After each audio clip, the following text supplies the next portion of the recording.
A bottle of salon shampoo runs about $30. The version I make in my kitchen does the identical job for under $1 a batch, and it quietly fixed the greasy by lunchtime problem that the $30 bottle was causing in the first place. Today I'm handing you 2 homemade shampoos that take 5 minutes and cost pennies. One for normal hair, and one built specifically for a sensitive, itchy, flaking scalp. Both of them break the wash everyday cycle instead of feeding it. A year of store shampoo is $100+ down the drain, mostly water you paid a premium to rinse off. The part that genuinely surprised me was a 50-cent rinse that does more for shine than any conditioner I've ever bought. And once you understand the simple bit of chemistry behind it, you'll never look at a conditioner bottle the same way. I've washed my hair like this for over a year now, and I'm not going back. So let's start with why your scalp betrays you by day 2, because this is the whole reason any of this works. Pick up your shampoo and read the second or third ingredient. You'll almost certainly find something called sodium lauryl sulfate, or its cousin, sodium lauryl sulfate. That's a sulfate, a detergent, and it belongs to the same family of cleaners they put in dish soap and engine degreaser. It is phenomenally good at stripping grease. The trouble is, your scalp isn't a greasy pan. It coats itself in a thin layer of natural oil called sebum that protects your skin and your hair.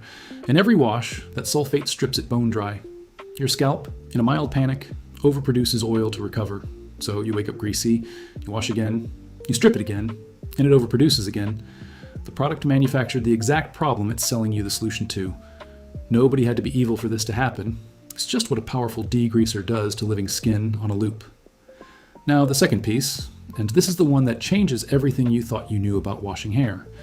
Your hair and scalp are naturally a little acidic, somewhere around a pH of 5. Each strand is wrapped in tiny overlapping scales, like shingles on a roof, called the cuticle. When everything's acidic and happy, those scales lie flat, the light bounces off, and your hair looks smooth and shiny. But soap, including the natural soap we're about to use, is alkaline, the opposite end of the scale.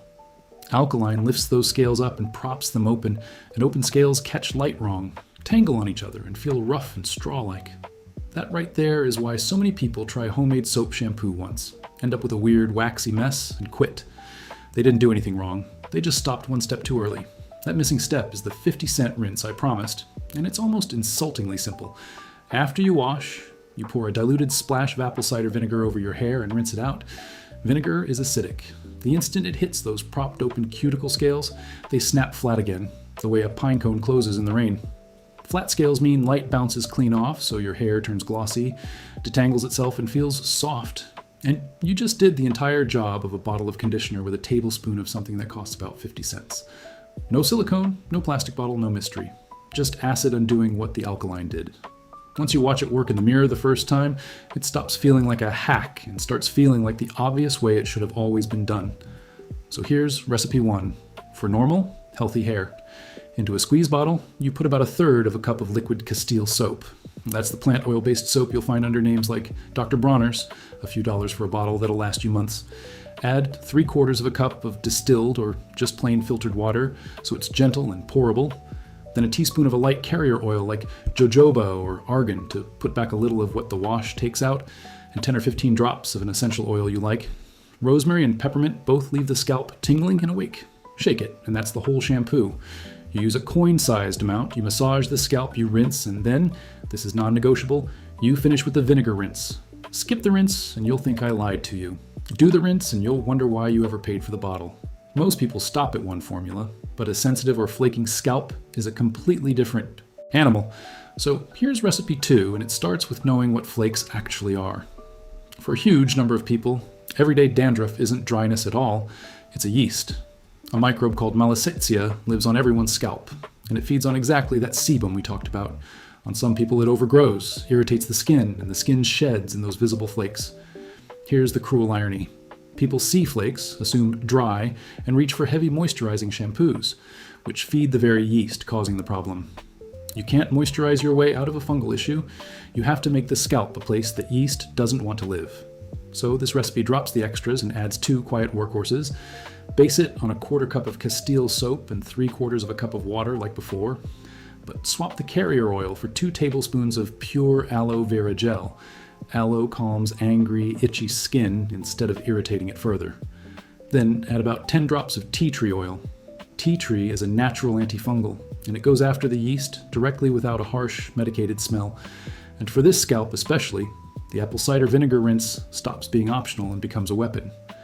That acidic environment is genuinely hostile to the yeast, so the rinse is doing double duty, closing your cuticle and discouraging the overgrowth in the same 30 seconds. Gentle enough for reactive skin, and actually aimed at the real cause instead of masking it. One straight with you note before anyone gets the wrong idea. This is for the ordinary, everyday itch and flake that bugs most of us. If your scalp is bleeding, cracking, or flaking in thick, stubborn patches that nothing touches, that's seborrheic dermatitis or worse, and that's a dermatologist's territory, not a mason jar's. Know which one you've got. Now the bonuses, because a couple of small additions take these from works to why did I ever buy shampoo? First, and almost nobody does this, store your batches in the fridge if you can, or make them small. There are no preservatives in here, which is the entire point, but it also means a giant batch sitting warm in a steamy shower for 2 months will eventually grow things you don't want. Make a 2-week batch, keep it cool, and it stays fresh and clean. Second, a free upgrade for the rosemary in recipe 1. Instead of a few drops of oil, simmer a handful of dried rosemary in your water first, let it cool, and strain it before mixing. Rosemary tea has been used for generations to stimulate the scalp, and you've just turned plain water into an active ingredient for the cost of a pinch of an herb you probably already have. And the last one, the bonus on top of the bonus. Save that diluted vinegar rinse and you can stretch one mix across several washes. And if you let a strip of orange or lemon peel sit in it for a few days, the natural oils in the peel completely erase the salad dressing smell people worry about. By the time it's on your hair, it just smells faintly citrus, and it rinses out to nothing anyway. So that's the whole thing. 2 jars, a handful of ingredients off one shelf, and a scalp that finally calms down instead of fighting you every morning. The trick was never a better bottle. It was understanding that a degreaser was creating the grease and an acid was the missing half of every wash. If your bathroom shelf is a graveyard of half-used bottles that never quite worked, send this to whoever shares that shower with you. Thanks for watching. I'll see you in the next one.